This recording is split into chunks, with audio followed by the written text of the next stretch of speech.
Hi, I'm Sabrina. Welcome back to my channel. So the inspiration for this dress came from a couple different sources. First, my cousin sent me a picture of an AI generated house that looked like it was all stained glass. And I was like, ooh, that gives me an idea for a YouTube video. And she's like, what, you're gonna make a stained glass dress? And I was like, no, I was just gonna make stained glass inserts for my window, but now I definitely have to design some stained glass dresses. So I designed these two dresses, and of the two of them, I was definitely liking the one that was more flowy, and I didn't really like this one. So that was in the bank for a future YouTube video. But then 3 of the YouTubers that I watch pretty regularly, they all predominantly make clothing, but all 3 of them made lamps at roughly the same time. And I had the idea to combine these two. So what if I took one of those stained glass dress designs and made it into a functional lamp, sort of? So that's the inspiration for this dress. I'm basically gonna be making one of those 70s stained glass lamps, turning it into a dress and making it light up. So for the base of the dress, I'm taking strong inspiration from the artist Gunnar, who made a floating skeleton dress. And for the structure of the dress, used black boning. And I thought this would be absolutely perfect to mimic the black lead lines that are in between the glass and stained glass pieces. So this is gonna be basically the structure behind the whole dress. Then as far as the stained glass itself, I got different colors of organza fabric, and I figured this shimmery color shifting would be perfect to emulate the glass aspect. But since organza is very transparent, I got some white fabric to act as backing and act as a diffuser for the light. As for the light itself, I'm hoping I can just go with those battery pack powered twinkle lights. I haven't purchased those yet though, so fingers crossed that works. If not, I'll have to come up with something else. But for right now, I'm gonna focus on trying to make the general structure of the dress out of the boning. Because I've been doing so much sewing lately, I do think I'm gonna be lazy and I'm going to try to just hot glue the boning together. I have a feeling I'm going to end up needing to hand stitch it, but fingers crossed that hot glue works. So with that, let's get started. So I thought the skirt would be the easiest place to start, and first got my waist measurement and then tried to figure out how wide I wanted the bottom of the skirt to be.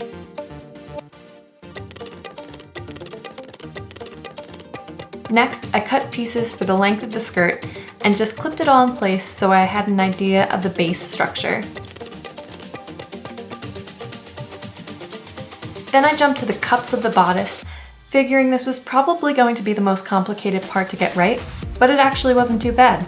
And once I had my cups done, which I was able to just hot glue together, I started laying in the fabric, which I cut to size and then glued in place, deciding to do 2 layers on each panel because the color was very dull with just one.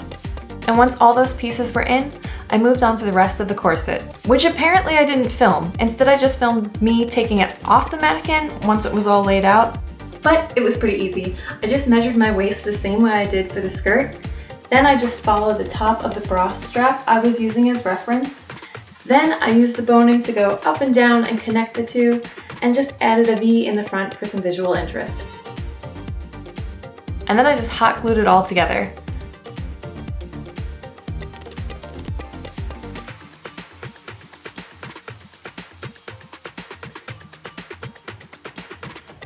For the pieces I needed to attach to the cups, I ended up using leftover fabric from my Barbie dress and just made these little tabs to glue the boning to the inside of the cups so it would all lay correctly.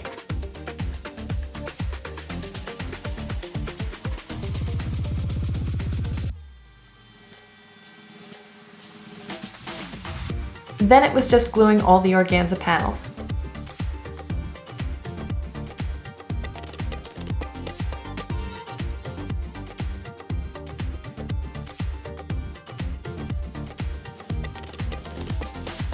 Now that the top was done, aside from the closure in the back, I figured it was time to bop back to the skirt and realized it was too long for what I was going for. So I shortened it and was feeling much better about it. Then I added another ring to hopefully give it more of that structured glass lamp shape. And while the top was straightforward, The bottom actually required a lot of measuring and making sure everything was spaced evenly. But even when I measured it out, It seemed like it would look good from one angle, but then I'd rotate it and it would look completely out of whack. This is when I realized it probably had to do with the rings being too big for the shortened length. So I resized them and remeasured everything to make sure it was all evenly spaced once again. And once I was satisfied with what I had, I began gluing everything in place.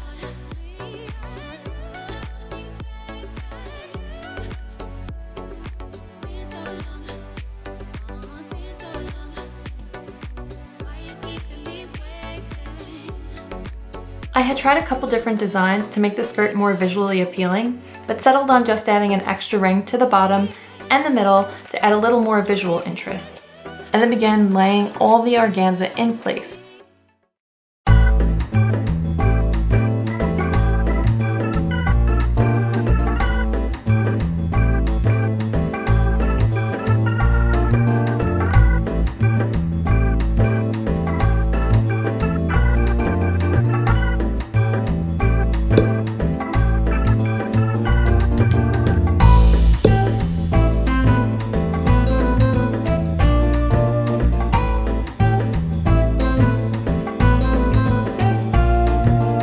And now that the structure was almost completely done, it was time to make closures. For this, I used some scrap velvet that I cut and glued to the boning.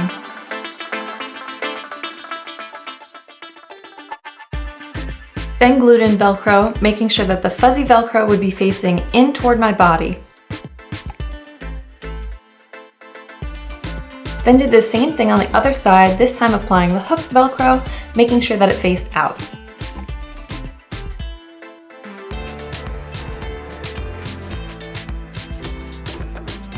Then I did the exact same thing for the skirt.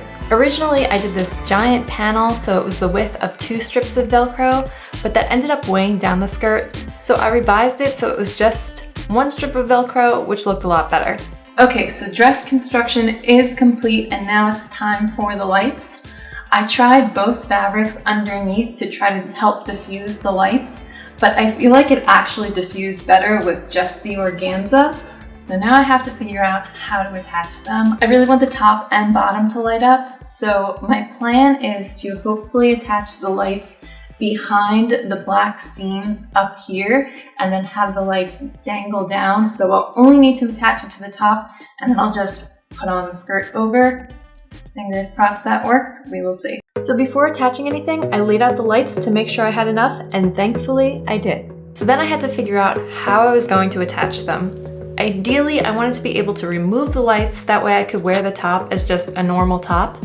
So originally I was thinking of sewing little loops I could string the lights through, but I really didn't want to have to sew, so instead I cut up some of the boning channels from my scraps and glued those in place.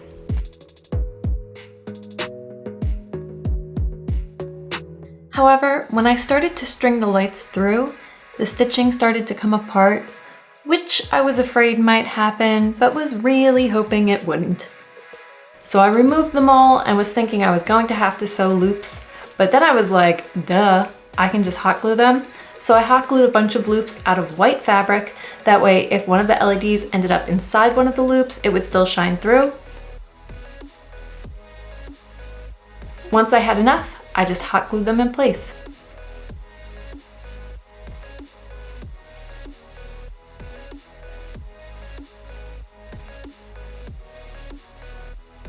And once all my loops were glued down, I just fed my lights through, making sure to leave enough hanging from the bottom to light up the skirt. Then I was on to the final step, which was just adding a little strap with some Velcro that I could hang the battery pack from.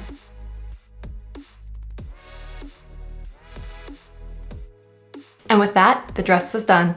Time for the reveal.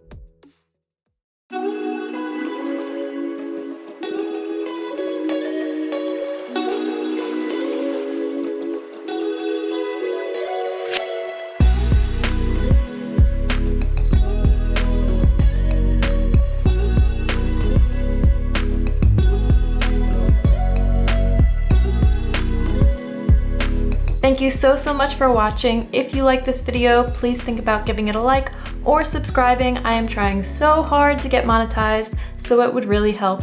I look forward to seeing you in the next one. Bye!